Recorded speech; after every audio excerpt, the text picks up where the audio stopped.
Hi guys, welcome back to my channel, Strikers TV.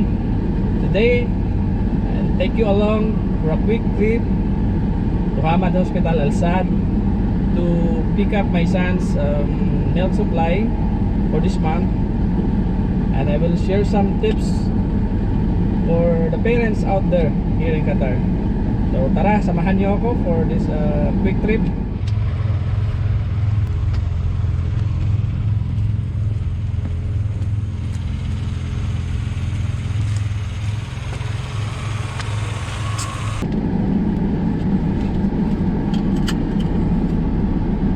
Gagaling tayo dito sa Isdan 10. Lalabas. Mga ka-strikers, dito tayo sa exit 4A.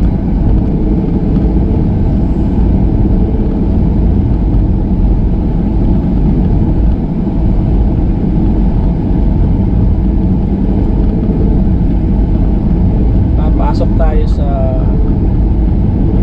Doha Expressway. By the way, ang Doha Expressway is a major expressway here in Qatar. Connecting siya sa mga major areas like Al Wakra, Lusail, and other part of Qatar. It's spanning about or approximately 92 kilometers itong highway na ito.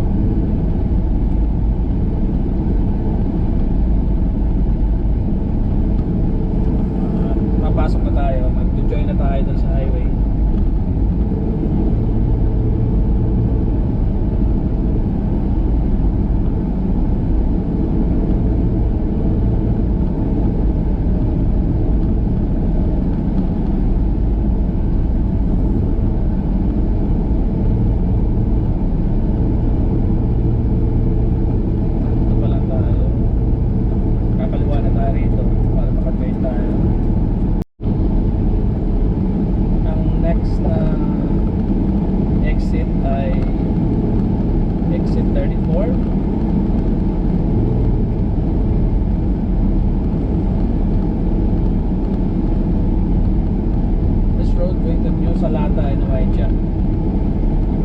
By the way, mga ka-strikers, yung stadium na yun nasa right hand side natin, yan po ang Al-Tumama Stadium. Isa rin po yan sa mga pinagkanapan ng FIFA World Cup. Hindi ako nagkakamali, ay 40,000 seating capacity.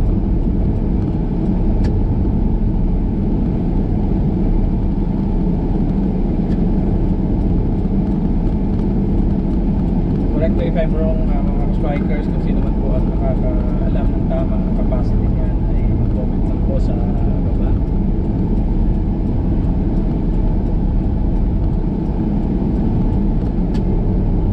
And then ay yung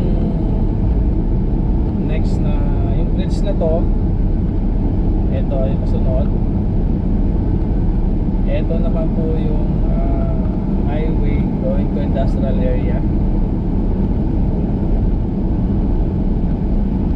Galing dito sa may Deering Road at Searing Road, connected to industrial area.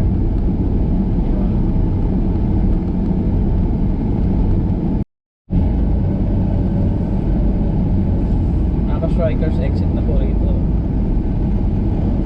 Exit na po tayo rito sa exit 14. Exit ito ng Aspire Zone and Al Waab Street. Aspire left siya ang Al Waab.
by the way mga strikers, share ko lang lalo na po sa mga parents ko na kami ganitong case, no.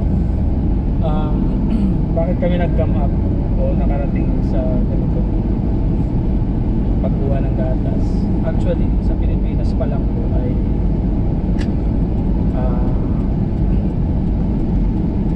ginagawa na po namin to, pero struggle po kami sa finances when it comes to sa milk na yun, kasi ang mahal po ng gatas ng bata sa atin. Tapos talaga nakatetra siya, daily talaga siya iniinom.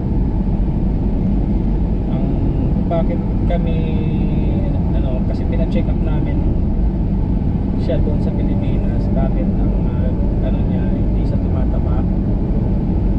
So that time ng doktor is binigyan siya ng mga ganong supplement para sa dagdag na nutrients sa kanyang pagkain, so yung gatas na yun. So in short, mahirap i-sustain dahil mahal. So nung lumipat siya dito sa Qatar, nung nagkaroon siya ng RP and then health card, dinala namin siya sa Pedia,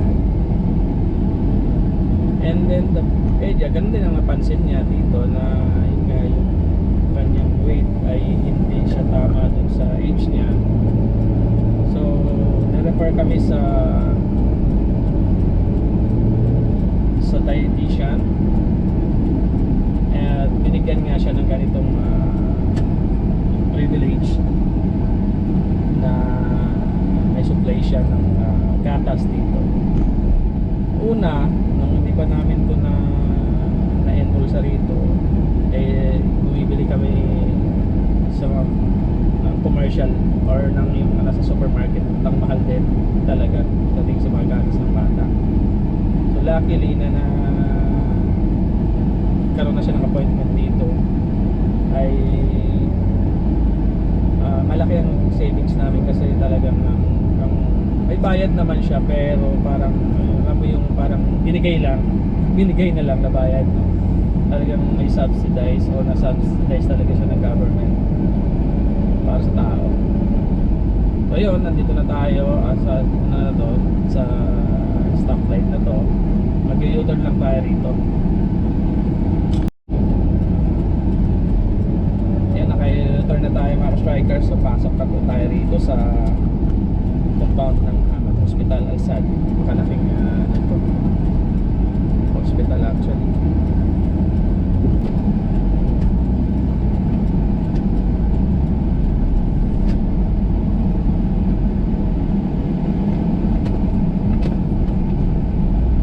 Wala na akong ticket yan. Ano na siya? Paperless na siya.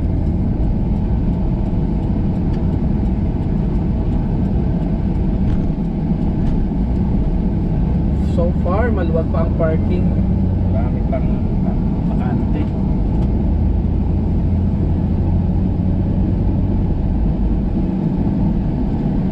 Dito tayo sa bandang dulo para malapit na yung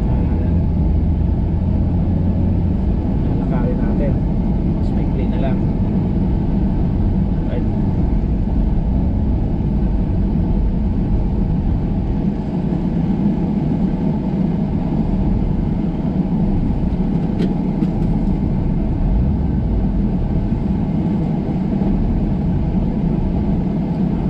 Tayo mga strikers.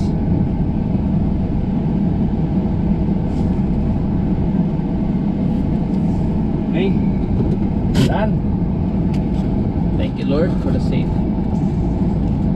journey. Siya nga pala, kailangan nating tumawag sa 16060. Meron naman siyang appointment today. Tinetext po yan at naka-receive kami. Pero kailangan nating tumawag para i-prepare nila yung kung ano yung mga variety na gusto mong i-request. At the same time, mailagay sa system na you're going to pick up today. Ayun, so tatawag lang ako, ha.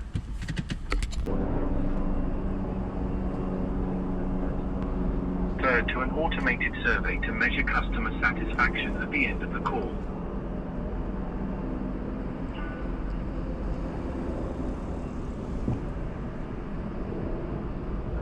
Hello, good morning.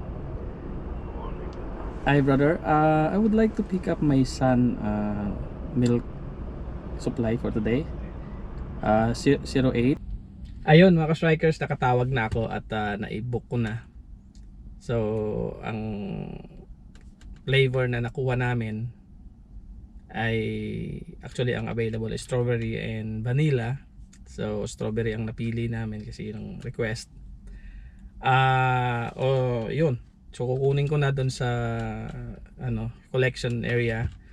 And please be reminded no na dapat laging yung health card ay ready. Kasi titingnan din doon sa system, and then ganun din pag tumatawag ka, tatawagin yung number. So kailangan dala mo siya. Ayun, so pupunta na ako doon. I'm not sure kung makukuha ko ng video. Ayan, nandito tayo sa Dietetic Collection Point. Ayan. Guys, nakuha na po natin yung gatas. Pasensya na po kayo at hindi natin ipakita yung video dun sa loob ng collection or yung sa warehouse nung dietary section. Ang nakuha po natin total of 2 boxes. Andito po yung isa, dinala ko para ipakita sa inyo. Ito siya. Strawberry flavor. Strawberry pink. Ang isang box ay nasa likod, nasa compartment. Yan, thank you so much for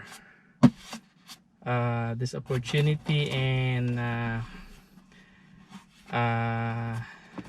magkaroon kami ng ganitong supply. Thank you so much, Qatar.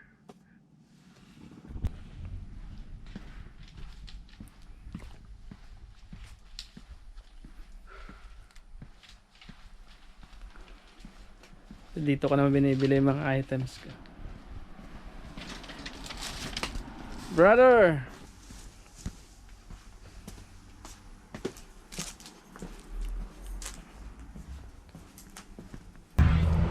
So guys, dito ko binibili yung mga supplies ko. Kung may mga gusto kayo, puntahan nyo rito. Mura po sila. Mura po ang kanilang mga binibentang mga packaging. Okay?